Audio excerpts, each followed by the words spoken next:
This is BBC Radio 5 Live, available on the BBC Sounds app with Stephen Nolan. And thanks for being with us tonight. Joe Biden's supporters may be celebrating him being named as the winner of the US presidential election, but Donald Trump is not conceding. His team say that he'll launch more legal challenges against the way votes were counted. David K. Johnston is a law expert, Pulitzer Prize-winning author who's written extensively about Donald Trump. David, good evening. Good evening. Glad to be with you, Stephen. Well, it's nice to talk to you. So does President Trump's team have any chance of denying Joe Biden the presidency? No, and the speech that Trump gave in the wee hours Wednesday morning was the first of what I anticipate will be a number of acts of political vandalism. They filed a number of lawsuits, but they haven't cited any facts in any of those cases. And some of the states they're complaining about, it is members of his party who are in charge of and who wrote the rules of the elections. So what's his strategy? Well, Donald is a man who lives in the moment. In the whole 32 years I've known him, I haven't seen a lot of strategy and thinking that gets apart from his emotions. And for Donald, this is a horrible day because he grew up in a household with a father who was an absolute monster, where the only measure of your worth was winning. Whether you had to lie, cheat, and steal to do it was irrelevant. And so Donald, in claiming that he's had this election stolen, which I'm sure he will say till his dying day, is projecting to the rest of the country what's going on in his own mind. Do you know Donald Trump? Oh, very well. 32 years. I've written 2 best-selling books about him. I'm the person who revealed in 1990 when he claimed one morning over coffee to me that he was worth $3 billion, and later in the day he was worth $5 billion. And I proved he had a negative net worth. He called me a liar for months until regulators made him produce a net worth statement, and it showed he was worth minus $300 million.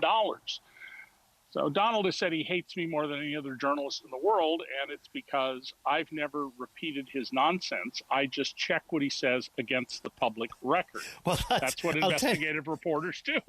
I'm sorry, David, I shouldn't be laughing, but President Trump has said he hates you more than any other journalist in the world. We know what he thinks of most journalists in the world, so my goodness, that's a hell of an accolade you've got. Tell me more about his father. That's really interesting what you just said. How was he brought up? Yeah, Donald Trump's grandfather, when he turned 16 and was subject to Bismarck's draft, fled like many young men to America. He lied to become a citizen, and he made his first fortune running whorehouses in Washington State and the Yukon Territory. He went back to Germany, married a woman, came back to the U.S., and we don't know what his business was, except it was a tobacco front, and yet he was a very wealthy man. Nobody running a tobacco store gets wealthy. He died during the pandemic a century ago, and Donald's father, Fred, who was born in 1905, reacted to this by becoming incredibly industrious. He had a business at 15 building garages for these new automobiles, not houses, just garages. He invented the self-serve supermarket in America, pretty much. He ripped off the federal government for tens of millions of dollars, and President Eisenhower threw a fit in the Oval Office over what he was doing. And he taught Donald that you just squeeze people for money, you hold them in contempt, and all that matters is acquiring wealth and power. Nothing else is of any consequence. That destroyed his namesake son, Fred Jr., who died around age 40 from alcoholism. Donald saw opportunity and went to work for his dad, and then as a young man, backed by dad's money, did his first projects, which were heavily welfare projects. That is, they were funded by the government, not by the Trumps. And that was his business pattern throughout life. Every investment that I know of Donald's, with one exception, he never had a dollar of his own money in it. Is he loyal to his friends? It's the exact reverse. You are to be totally loyal to Donald. And in his book, Think Big, he declares that his life's philosophy is a single word, revenge, which is important because Donald claims he's a Christian, even though in that same book he calls Christians fools and idiots and schmucks. And after bringing up revenge, he goes on for 16 pages telling about how he destroyed the life of someone who would not do a simple thing, make a phone call on his behalf because the woman thought that call would be unethical, and how much pleasure he got as he fired her, as her marriage fell apart, as her own business failed, and as she was evicted from her home. And this is the kind of man he is. Loyalty to Donald is a complete one-way street because you and I and everyone else, we are not fellow human beings. We are objects. And yet, he is the man who has connected with 71 million human beings who have voted for him? Many tens of millions of human beings who feel that Donald Trump understands their life woes, their life difficulties more than anybody else. Stephen, that's so this exactly doesn't add up right. what you're saying. Well, yes, it does, and let me explain why. First of all, Donald, in his campaign 4 years ago, used lines from me on American television. And I know he practiced them and asked questions about them because of people between Donald and I who told me about this. I didn't just see him use the lines. I know that he was raising questions from a series of best-selling books I wrote about why it is that 90% of Americans are worse off today than they were in the 1970s. And the policies that caused all this to happen. Today, the bottom 90% of Americans get 50 weeks income compared to their income in 1973. Donald went out and said, "I love you" at every rally. He said, "I love the poorly educated." He said to people who only have a high school education or less, "I am your savior. No one else can save you." And these people are in desperate straits. They are facing uncertain jobs. They're working at jobs that pay much less now than they did 30, 40, and 50 years ago. And Donald spoke to them directly. And this is one of the great ironies in America, that the Democrats, the Working People's Party, couldn't connect and weren't well organized to deal with working people in America. There's a derisive phrase in America about the Midwest, and I live on the edge of the Midwest in Rochester, New York, that it's a flyover country, that people who matter, much as I hate that phrase, people who matter live on the coasts and go back and forth between the coasts.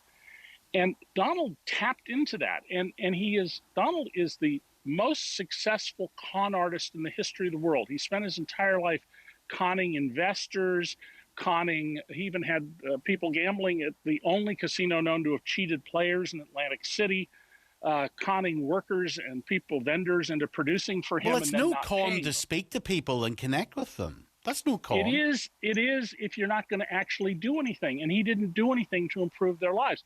You will hear in the news all the time his claim that Americans' incomes under Trump went up. Well, I'm sorry, I deal with the data at my news service that my friends and I run, DC Report.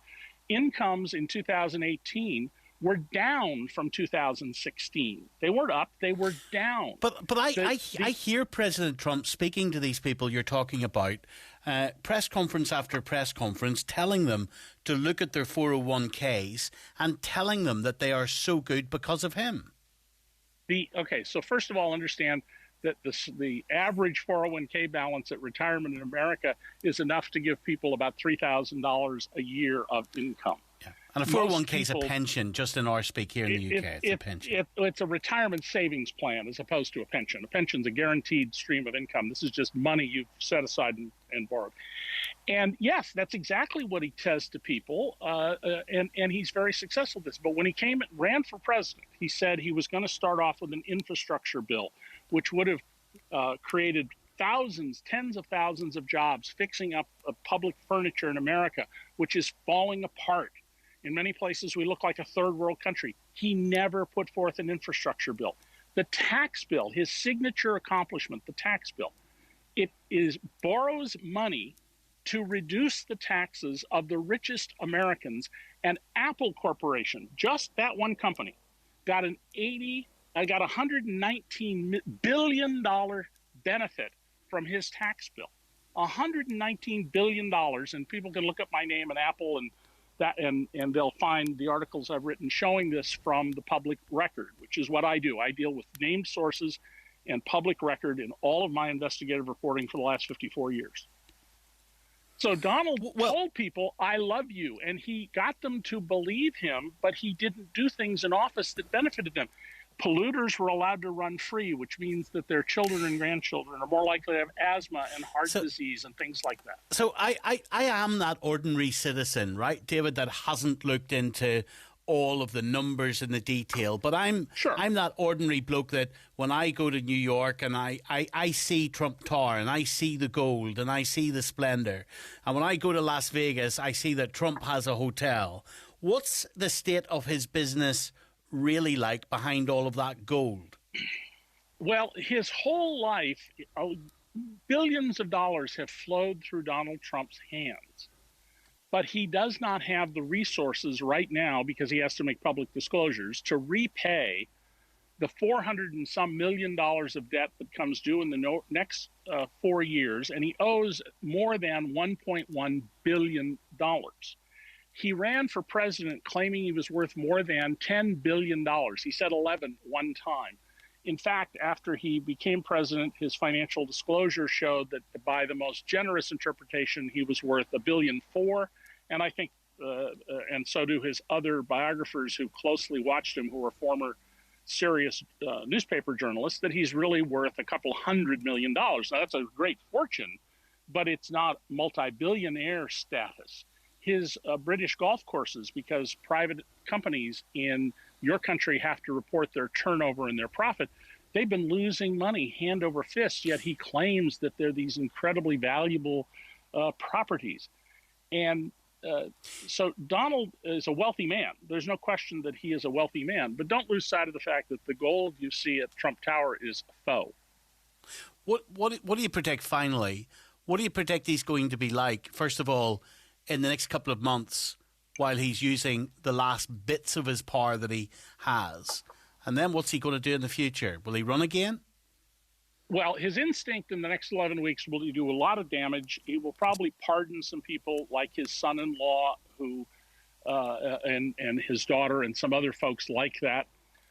Once he's out of office, he faces a miserable future, Stephen. He is under criminal investigation by the Manhattan grand jury for bank, insurance, and tax fraud.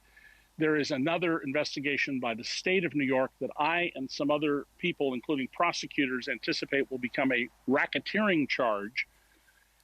He faces lawsuits by many women who claims he sexually assaulted them, including the writer E. Jean Carroll, who saved the material on her clothing and is trying to get his DNA to prove he was her rapist.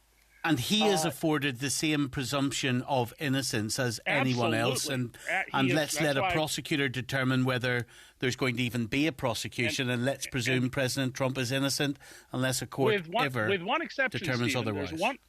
Stephen, there's one important exception, though, to this.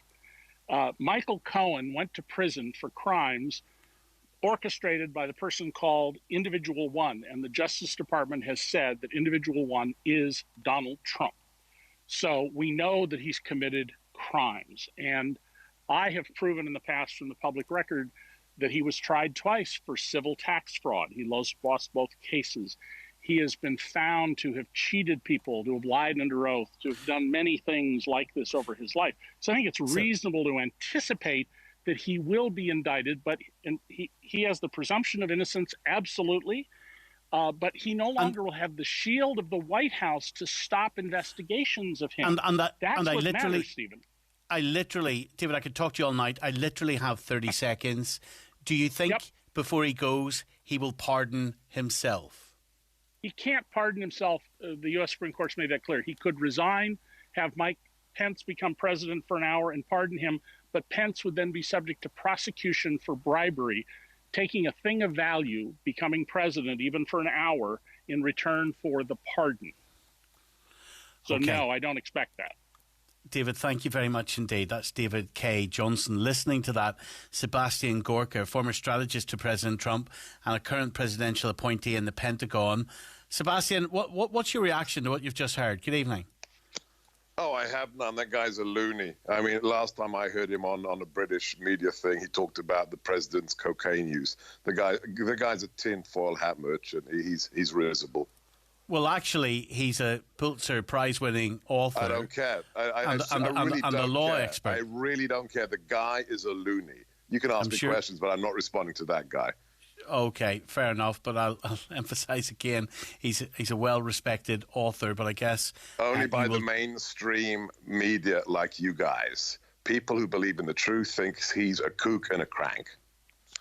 Well, and I'm sure he would vehemently dispute that. But let's talk about President Trump, Sebastian Gorka. Do you accept that he is a loser of this election?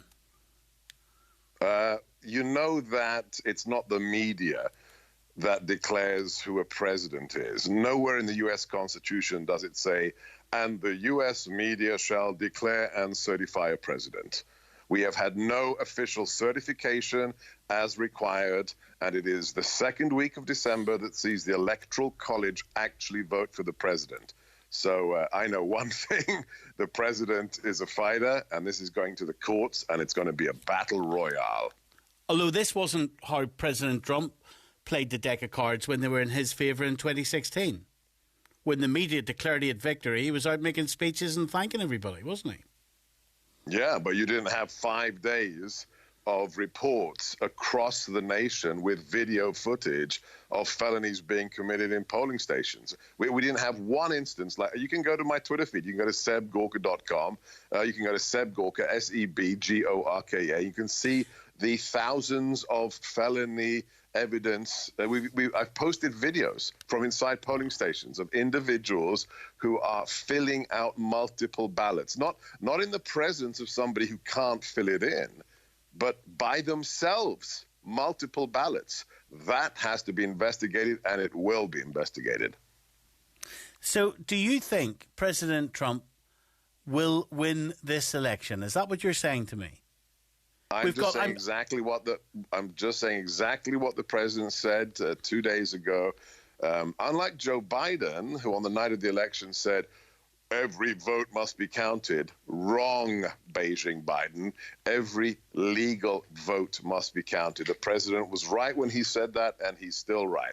I don't care. We don't care whether you voted for Biden, whether you voted for President Trump, or whether you wrote in Mickey Mouse. Every legal ballot must be counted, and right now we don't know that. But Sebastian, even Mickey Mouse would know that mail-in votes are legal. Even Mickey Mouse would know that mail-in votes are part of the democratic process, aren't they? He's a fictional character, right? I mean, does the BBC host I'm talking to know that Mickey Mouse is a fictional cartoon character, or are you just being stupid? Do you agree that mail-in votes are legal? It's not what I said. Did I say they weren't? Did I say that mail-in ballots are illegal? So do you agree that they are? Did I say that mail-in ballots are illegal? No, you did not, which is why I'm asking you. So why did you put those words into my mouth? I said we want every legal ballot to be counted. But when we have evidence of multiple ballots being filled in by polling station workers, then every bloody ballot must be legitimate. And if you don't like that, then you're suspicious as well. If you don't want ballots to be certified as legitimate, then you are suspect as well. I think that many people will want a court to actually determine the value and the validity of what you're describing. And that's what we want, and that's what the president wants. Of what you're describing as evidence. And if a court throws these claims out, will you respect the legitimacy of the result of this election? Law and order, unlike the Democrat Party that has...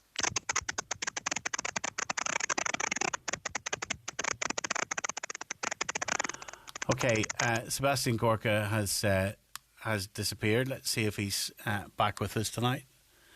Let's see if we can rescue Sebastian back. Are you there, Mr. Gorka? He's not. So I guess that's a pity.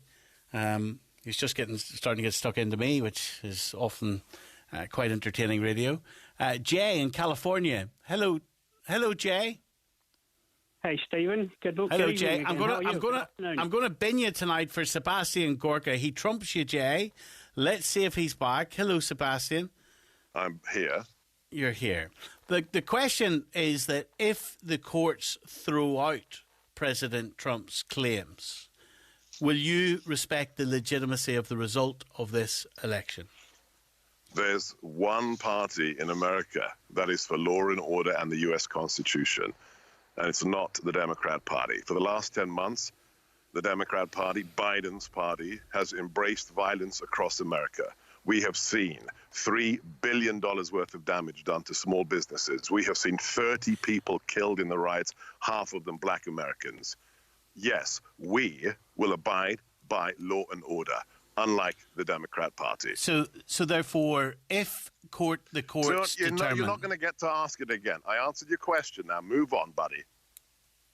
I think I'll ask whatever questions I choose. You will, but I'm not going to answer it if you repeat it. Okay. If the courts... It's going to be a different question, Sebastian. If the courts determine that there's no legitimacy to President Trump's claims, do you think President Trump should be graceful in the handover of power?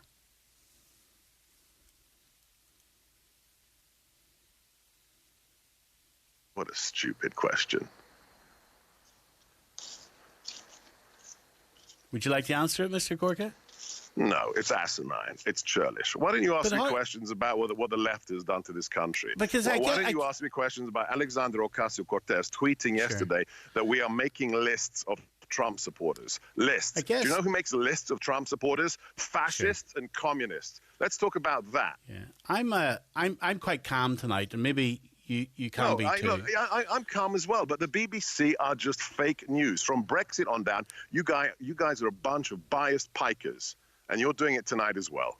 I guess the importance of the question is that many losing candidates in your country, they have been graceful in the handover of power. What are you talking about? And I'm asking Sebastian if you think that President Trump, if he is determined the loser, will hand over that power gracefully. For 4 bloody years, the Democrat Party hasn't recognized the results of the election. Just 3 weeks ago, Hillary Clinton said whatever happens at the polls, Biden must not concede. Guess who's got a problem with grace in America?